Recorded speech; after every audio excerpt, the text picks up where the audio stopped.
Assalamualaikum warahmatullahi wabarakatuh. Waalaikumsalam warahmatullahi wabarakatuh. Sehat semuanya? Alhamdulillah, tetap semangat. Allahu Akbar. Terima kasih. Ada yang hadir hari ini? Halo. Lengkap semuanya? Ya, alhamdulillah. Sekarang kita pembelajaran coding. Ada yang tahu, pernah dengar itu coding itu apa? Hah? Belum pernah? Apa itu coding? Coding? Hah? Enggak? Enggak tahu? Kita sekarang pembelajaran coding dan kecerdasan artifisial. Apa itu? Dengan topik berpikir komputasional dalam kehidupan sehari-hari. Ini. Sebelum itu kita pikir dulu coding. Nih, kita mau masuk ke berpikir komputasional. Komputasional itu kita bukan terus untuk bukan kita berarti menjadi robot atau berpikir menggunakan kode-kode rumit. Di sini sebenarnya coding itu ada tiga pembelajarannya, melalui perangkat dan melalui tanpa perangkat. Sekarang kita belajar tanpa perangkat karena di sini kita nggak ada akses internet dan komputer, ya. Ini berpikir komputasional adalah suatu metode atau cara berpikir yang memecahkan masalah rumit secara metodis, efisien, dan logis. Mirip dengan cara seorang ilmuwan komputer membuat program. Tapi di sini kita seperti robot. Komputer ini siapa yang buat? Siapa yang buat? Manusia. Semua pemrograman ini siapa yang ciptakan? Manusia. Dengan bahasa komputer, bahasa mesin. Nah, di sini itu yang aku bilang tadi, belajar coding itu dengan unplug dan tanpa unplug, ya. Nah, sekarang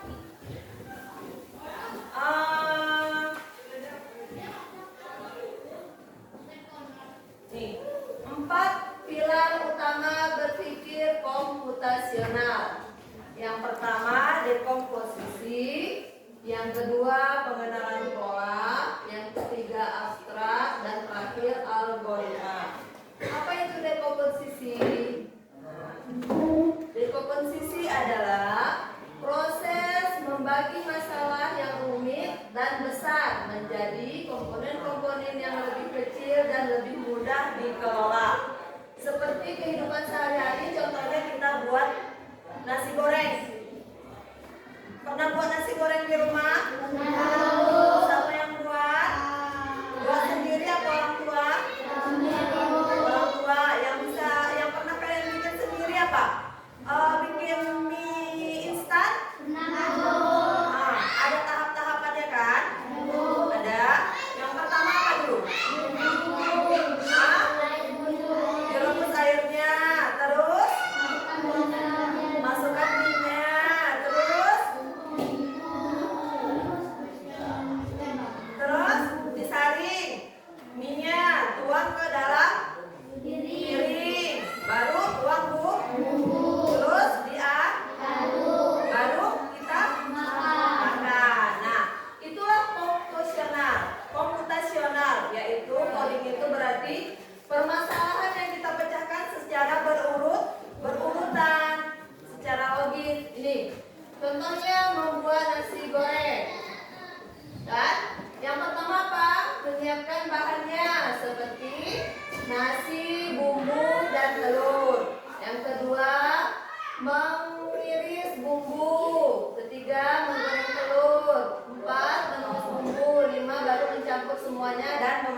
menjadi masalah kecil. Kita nggak perlu tahu.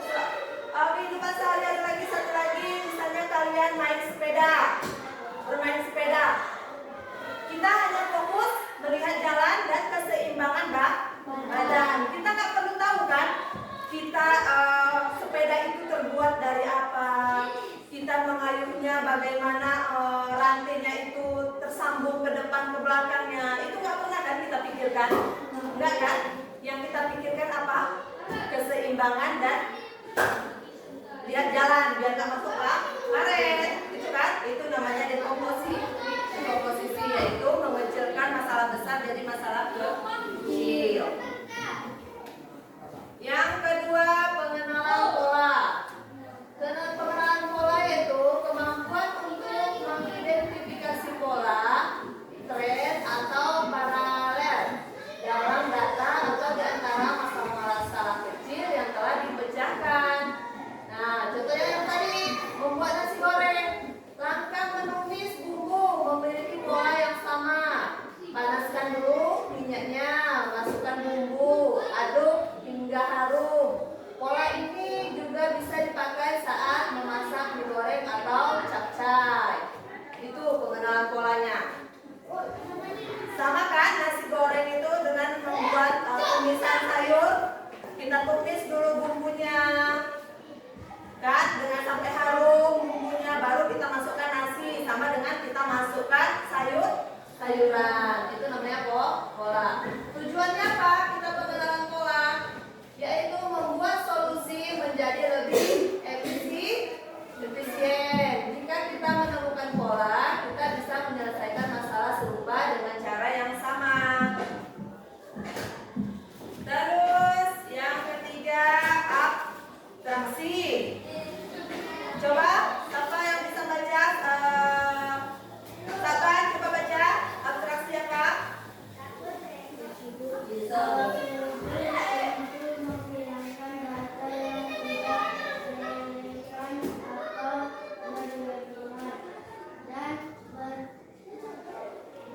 Berkonsentrasi secara eksklusif pada kata-kata yang paling krusial.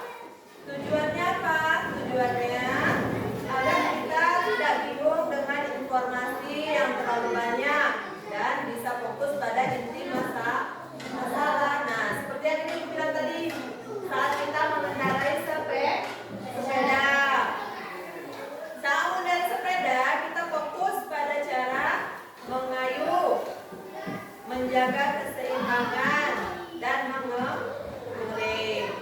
Kita nggak perlu memikirkan bagaimana cara kita detail setiap gear atau bahan pembuatannya. Makanya detail itu diabstrakkan.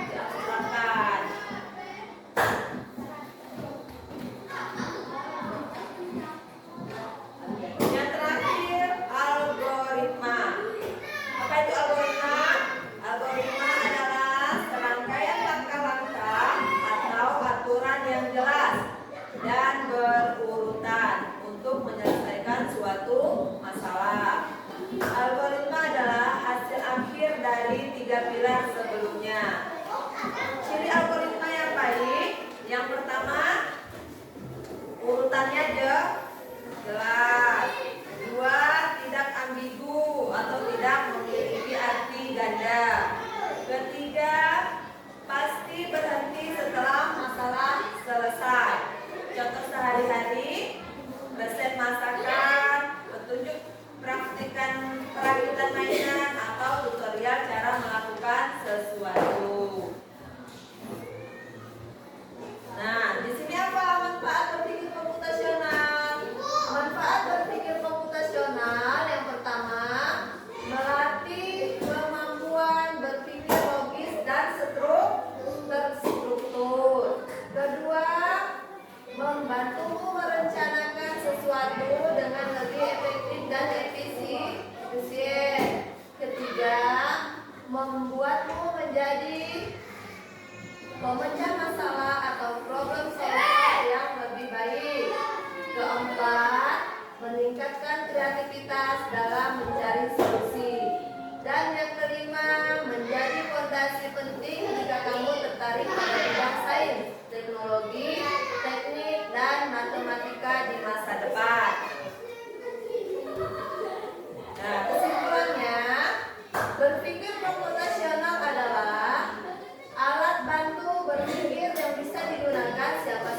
nanti habis ini dipresentasikan mana langkah yang pertama, kedua, ketiga yang berurutan. Ya, dibagikan. Duduk terus yang perempuan ke sama perempuan di sini saja. Sini yang laki. Ini. Nah. Ini.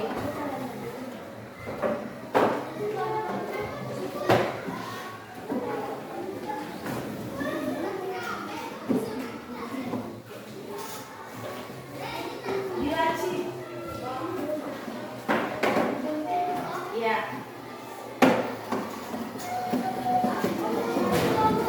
Ya, ini untuk kelompok.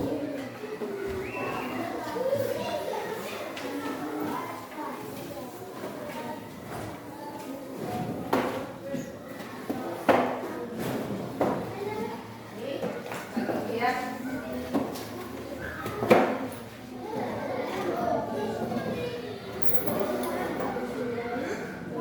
Ya, itulah urutannya. Itu nanti gambarnya digunting. Terus taruh. Mana urutan pertama, urutan kedua, urutan ketiga, dan urutan seterusnya.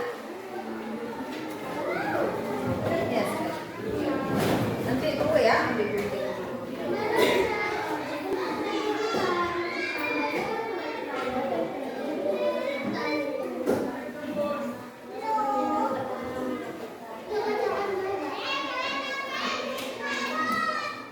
Ini jangan di.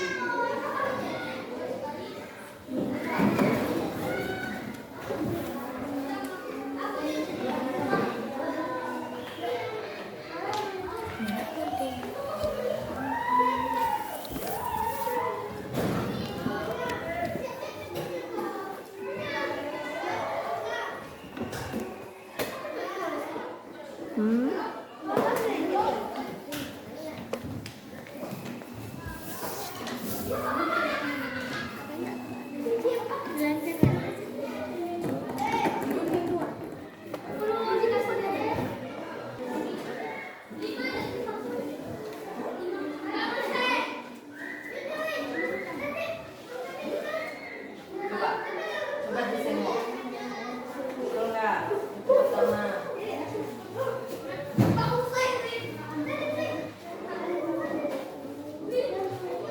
kecil.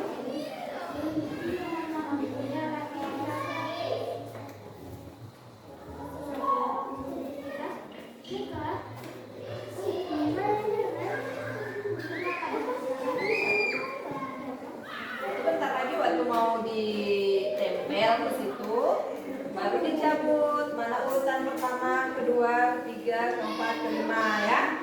Itu kan pekerjaan yang sehari-hari kita kerjakan di rumah, sikat gigi, mencuci tangan. Udah semua itu dah. Dilihat dari sini mana dia. Oke, bentar lagi dipresentasikan. Sudah?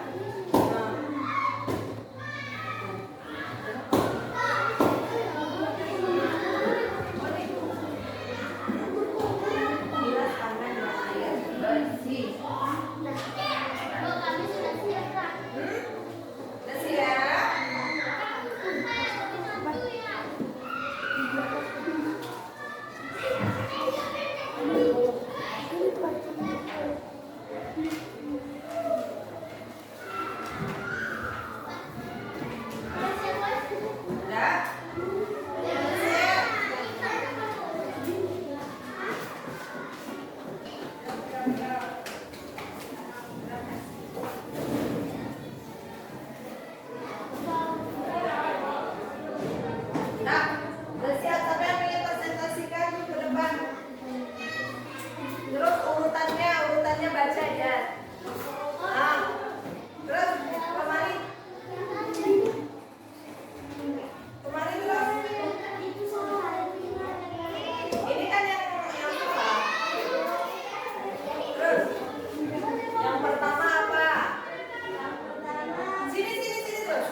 pertama ya. Yang pertama basahi tangan dengan air bersih. Yang kedua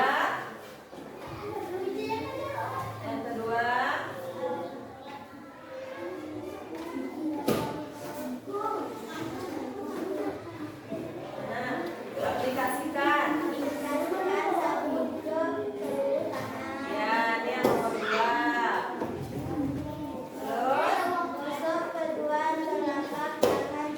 Terus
Dibaca dulu semuanya. Coba lihat.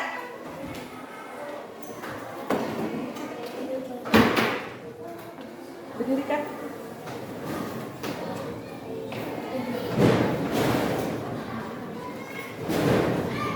Ya, dibaca dulu semua. Ini cara membuat jus mangga. Berikut ini adalah langkah-langkah membuat jus mangga. Urutkanlah langkah-langkah berikut dengan memberikan urutan angka. Berarti di kolom bulatan ini, lihat di bulatan ini ditaruh angkanya ya. Ya, mana yang pertama dan kedua. Habis itu yang di bawahnya tuh tulis tulisannya, jawabannya. Oke? Ah, pakai pulpen. Pakai pulpen.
Berpikir komputasional yaitu berpikir secara apa? Berpikir komputasional. Sudah kan? Dah. Ibu kasih PR di rumah kalian nanti bikin cara apa? Membuat nasi goreng. Ya, tulis di kertas. Tulis nama cara membuat langkah-langkah membuat nasi goreng. Tulis bahannya apa, alat yang diperlukan apa, habis itu cara memasaknya. Ya, tulis seperti ini.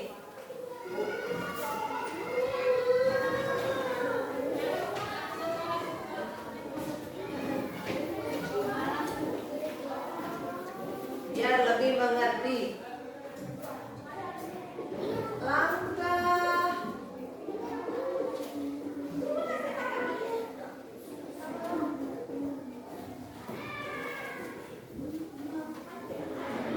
membuat nasi goreng.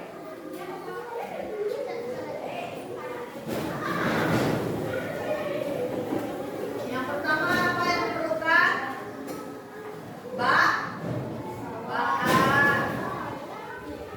Bahannya apa aja?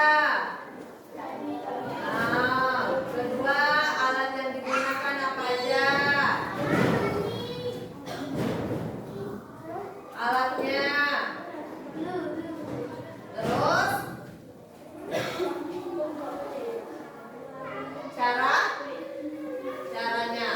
cara membuatnya.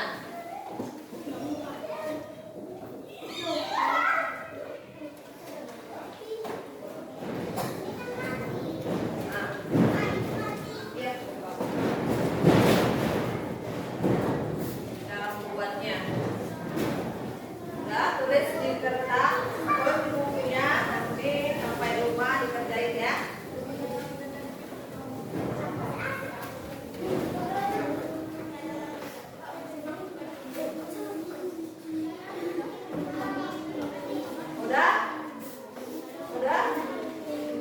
Udah cukup sampai di sini. Ibu akhiri pembelajaran kita. Semoga pelajaran hari ini dapat bermanfaat untuk kita semua. Di kedepannya lebih belajar lagi, lebih aktif lagi, ya. Ditingkatkan lagi belajarnya. Diucapkan. Assalamualaikum warahmatullahi wabarakatuh.